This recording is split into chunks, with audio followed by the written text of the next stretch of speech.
Marcus Garvey said, a people without knowledge of their past history, origin, and culture is like a tree without roots. This evening I'll be reading 5 poems for you. And the first poem, because I'm rooted in St. Martin, is dedicated to St. Martin, and it's called Soualigua. Soualigua is a woman with rock wall plaits in her hair and white sand painted on her toes. I know her. I come from her belly, lived on her body, felt the yeasting of her palm, her breast milk gone. Her lips are liquid red, and her fingers cannot hold a pen. They're brittle from picking sour diamonds from the water in her tub. Soualigua isn't what she used to be. She is slipping away from me. Most of her children don't look back. Most of her children won't see her dull, expressionless eyes. Once, I begged her to tell me her story, so she opened her mouth. But there was a black pool of blood saturating the space where her tongue was. Soualigua has remembered me. I am one of her daughters, and the fire in my tongue will speak for her.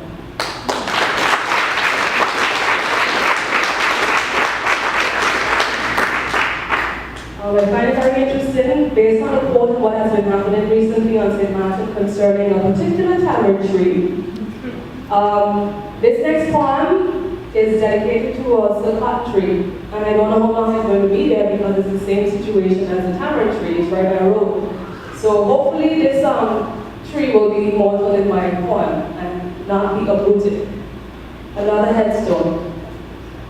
I saw me in the faces etched on the skin of a silk cotton tree, the one on L.B. Scott Road. Loic Bryant drew the exact pose on a thin slice of another tree and trapped it in a frame of glass and metal. In his drawing, the ground is coughing, gagging, sneezing off into the bark, stories from beneath, from within, from before me, before my grandmother's birth, before the Waka Panam dance and the celebration in Roland Richardson's flamboyant act. And I took notice. Slowing my car as I approached this merry-go-round of brackish images with no space or seat for me to observe and read its wrinkled scrolls, 300 years old, I had driven past so many times before. There are scars, and it creaks. There are jumpies of good folks beneath, diffused faces and potholed cheeks and dripping sap. Sweat falls into my eyes.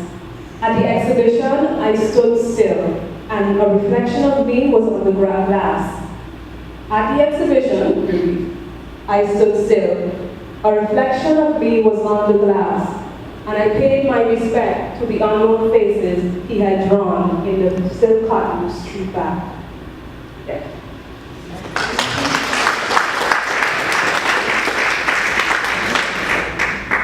Okay, keeping along with the theme of history, for me, a liberated woman knows where she comes from, and she celebrates that.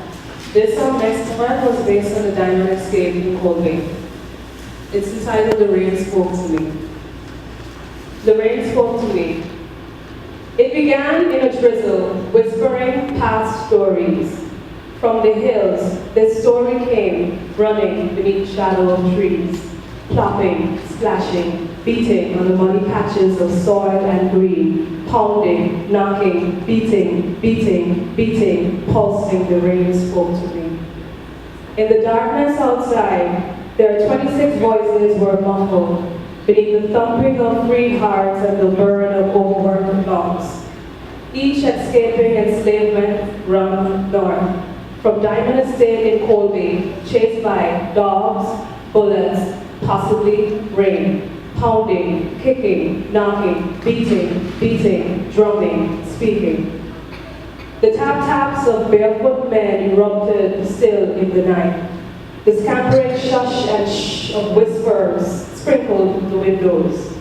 The next morning, those tears in the banana's leaves slid down the cheeks of those left behind and into a salt basin. Before sunrise, his knees crashed into free soil. Her left foot had get caught in a bar pusher, so a drizzle of blood plopped, plopped, plopped, and she crossed the border. They ran away from the chains. This story filled my ears, and then it stopped.